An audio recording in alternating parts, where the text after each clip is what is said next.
From the publisher that brought you hits like Plague, Rat Tails, and Atomic Warts comes a brand new action RPG that has all the spicy toppings you'd want on your pizza, but it still doesn't taste that great because the bread itself is kinda stale. I'm talking about Atlas Fallen, a game where you Tony Hawk your way through barren wastelands to help a god overthrow another god to free humanity so they can all live happily ever after. Without wasting anyone's time, I'll jump right into the meat, the stuff I love the most about the game.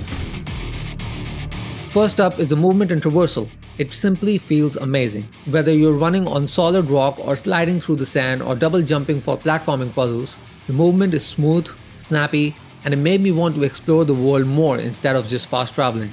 But here's the kicker. You've heard of air dash. You've also probably heard of double air dash. But have you ever had triple air dash? Wow. You just wrinkled my brain, man. The distance you can cover just by jumping and dashing in Atlas Fallen is both comical and insanely fun. Not to mention that fall damage is virtually non-existent, so you can go absolutely crazy and run around finding creative ways to explore the mostly dead world around you.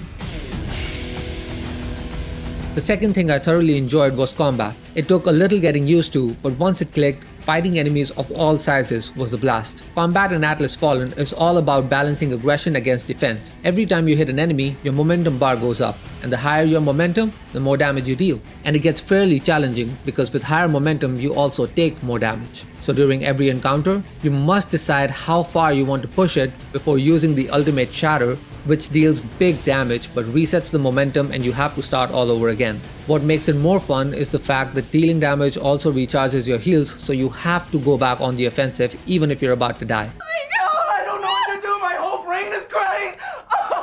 Mix that up with parry and dodge, and add a layer of essence stones that provide you a host of both active and passive skills, and the amount of variety you can get even with just the base weapons is tremendous. There's also this fun little thing with treasure hunting, where you can follow an animal and as long as you stay undetected, it will lead you to a treasure, something like the foxes in Ghost of Tsushima.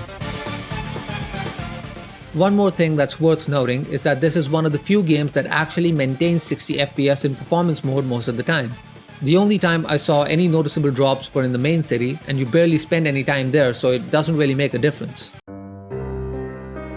Sadly, the rest of the stuff doesn't do much. Without spoiling anything, I'll say that the story is decent. It's not the worst I've ever seen in a game, but it's also nothing groundbreaking.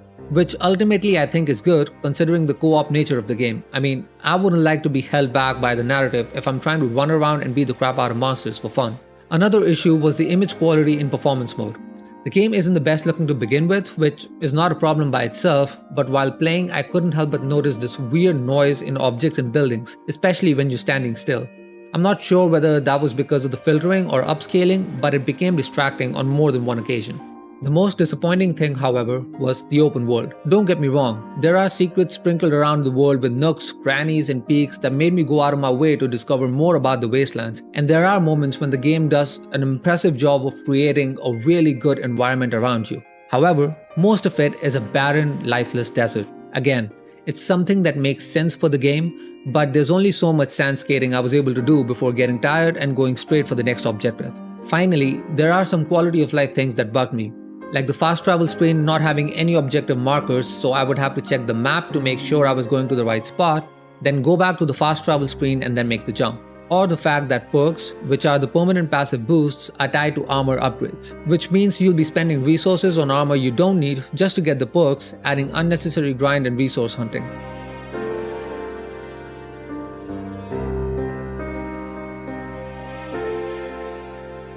Then there's the usual fluff with discovery markers, clearing watchtowers, and random errands that we've come to expect with most open world games. Fortunately, none of these elements will make you give up on the game completely, because one of the best things about Atlas Fallen is that it does not overstay its welcome. It took me about 13 to 15 hours to finish the story by myself with a decent amount of side quests and random exploration.